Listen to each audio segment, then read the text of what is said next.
এর সবচেয়ে মর্মান্তিক চিত্র আমরা দেখেছি গাজায়।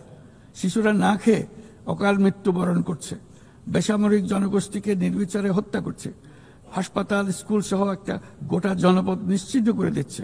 জাতিসংঘের স্বাধীন তদন্ত কমিশনের সাথে আমরাও একমত যে আমাদের চোখের সামনেই একটি নির্বিচার গণহত্যা সংঘটিত হচ্ছে।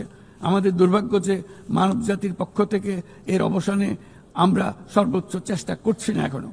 এই অবস্থা চলতে থাকলে ভবিষ্যৎ প্রজন্ম ও ইতিহাস আমাদেরকে ক্ষমা করবে না। একমাত্র স্মার্ট সিটি বসুন্ধরা, আধুনিকতায় এক ধাপ এগিয়ে।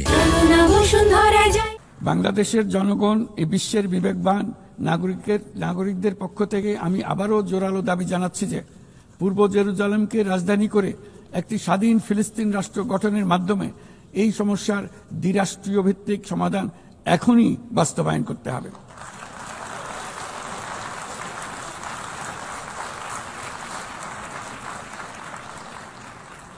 শুধুমাত্র 1967 সালের পূর্বের সীমারেখার ভিত্তিতে যেখানে ইসরায়েল ও ফিলিস্তিনি শান্তিপূর্ণ সহাবস্থানে থাকবে, তখনই ন্যায় বিচার সম্পূর্ণভাবে কার্যকর হবে।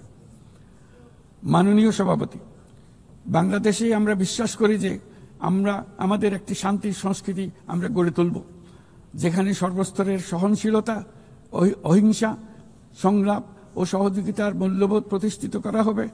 গত 3.5 দশক ধরে জাতিসংঘের শান্তিরক্ষা কার্যক্রমে অন্যতম শীর্ষ শান্তিরক্ষা প্রেরণকারী দেশ হিসেবে আমাদের অংশগ্রহণ বৈশ্বিক শান্তি ও নিরাপত্তার প্রতি আমাদের নিরবিচ্ছিন্ন অঙ্গীকারের এক বাস্তব প্রমাণ। এমনকি এই মুহূর্তে প্রায় 6000 বাংলাদেশি শান্তিরক্ষী বাহিনী বিশ্বের সবচেয়ে সংঘাতপূর্ণ অঞ্চলগুলোতে জাতিসংঘের আওতায় দায়িত্ব পালন করছে।